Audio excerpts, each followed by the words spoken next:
Shalom, ketemu lagi ya, dan kita mau belajar firman Tuhan lagi sama-sama. Saya mau ajak setiap kita buka kitab Mazmur pasal 1 ya. Saya akan baca ayat 1 sampai ayat yang ketiga ya. Saudara, segala sesuatu itu harus ada dasarnya. Kalau kita pergi ke kota-kota besar, kita lihat gedung pencakar langit, maka yang membuat gedung itu tetap bisa berdiri karena punya fondasi. Ya, begitu juga kalau kita lihat alam, ada pohon-pohon yang sangat besar, ya kan, dengan dahan yang sangat besar dan mengagumkan. Ya, kenapa pohon itu bisa terus berdiri walaupun ada angin, ada badai? Karena ada dasarnya, yaitu ada akar. Begitu juga di dalam kehidupan kita.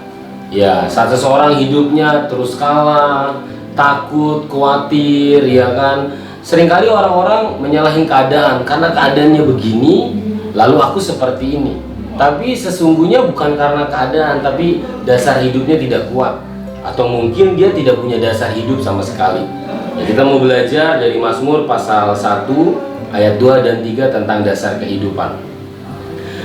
Di sini dibilang ayat 1, berbahagialah orang yang tidak berjalan menurut nasihat orang fasik, walaupun menguntungkan tapi nggak mengikuti jalan yang menguntungkan tapi dari orang fasik.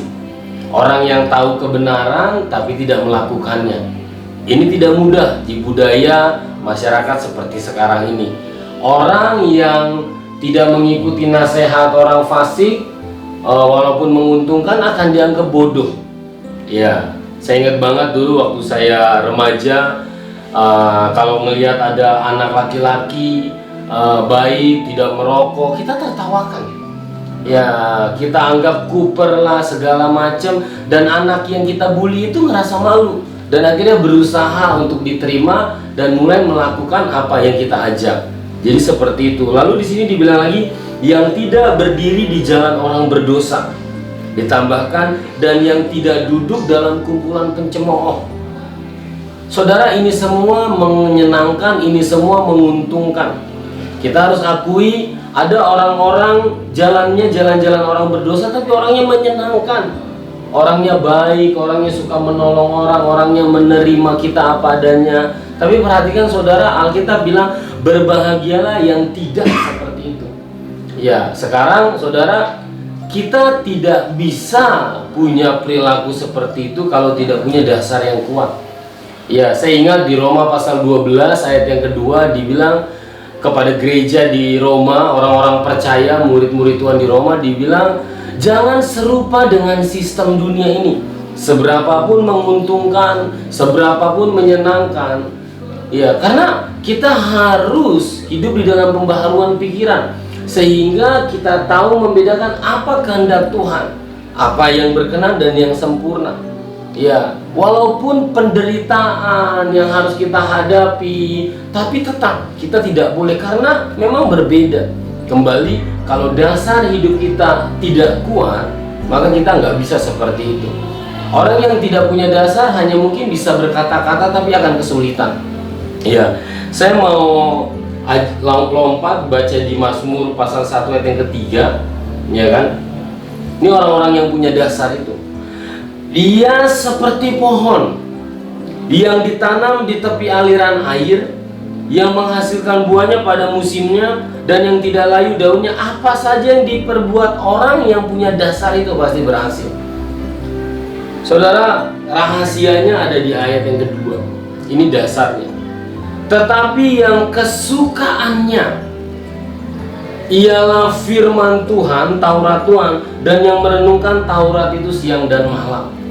Orang yang membaca, orang yang merenungkan, orang yang melakukan, lalu menjadi kesukaan, menjadi kegemaran, maka orang itu dasar hidupnya itu firman Tuhan. Ia akan bisa tidak berjalan menurut nasihat orang fasik, tidak berdiri, tidak duduk. Itu kan pola hidup ya, dalam kehidupan sehari-hari. Maka ia akan seperti pohon yang ditanam di tepi aliran air dan seterusnya. Ya, dan saudara, setelah Yesus datang, mati, dikubur dan bangkit, dasar kita sangat jelas, yaitu Kristus. Ya, kita tidak cuma sekedar seperti orang di perjanjian lama yang merenungkan firman, tapi kita bertemu dengan firman yang jadi manusia. Ya, dia jalan di bumi seperti kita, dia tidak berdosa, dan dia ke kayu salib, dia mati, dikubur dan bangkit hari ketiga. Dia menjadi sebuah dasar. Ya, kembali saudara, apa dasar hidup kita? Mungkin kita Kristen, mungkin kita berdoa, kita baca Alkitab, tapi jangan-jangan itu karena kita ngikutin orang. Jangan-jangan karena memang kita dilahirkan di keluarga yang mengajarkan seperti itu. Akhirnya kita berperilaku seperti itu tapi tidak pernah mengalaminya. Saya suka kasih contoh ini seperti ulat dan ular. Ular itu berubah tapi kulitnya, ya kan? Tapi sifatnya, bentuknya tetap ular. Tapi ular tidak, ular yang jadi kepompong lalu berubah jadi kupu-kupu. Bukan cuma luarnya yang berubah, tapi nature-nya.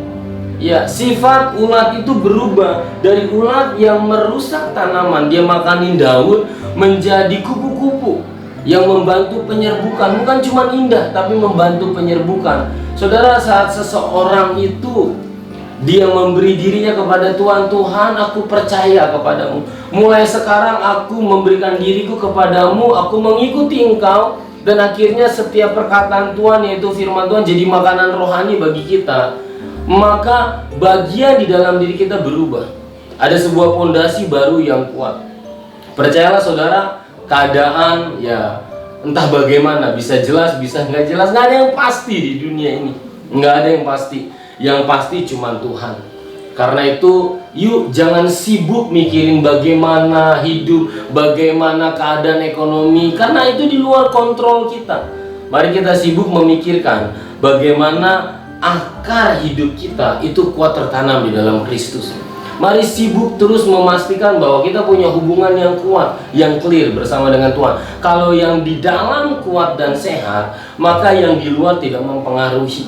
Itu yang terjadi. Jadi saya berharap setiap kita mau meluangkan waktu merenung untuk melihat ke hati kita. Jangan-jangan akar kita ini busuk. Jangan-jangan akar kehidupan kita dalam Tuhan ini nggak kuat. Ya, karena itu saudara, yuk renungkan ini. Saya berharap firman Tuhan ini menolong kita untuk merenung. Ya, mendorong kita untuk memeriksa hati kita, hubungan kita sama Tuhan. Saya mau ajak setiap kita berdoa. Terima kasih buat kebenaran firman-Mu.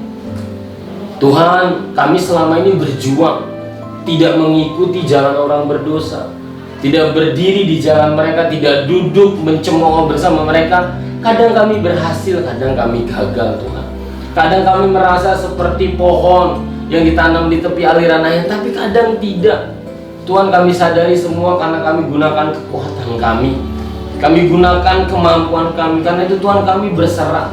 Kami minta ampun mulai sekarang. Kami bukan cuma mau merenungkan Taurat, tapi kami mau merenungkan Kristus yang sudah lahir, mati, dikubur, dan bangkit hari yang ketiga. Kami merenungkan dan kami percayakan hidup kami ke dalam tangan-Mu.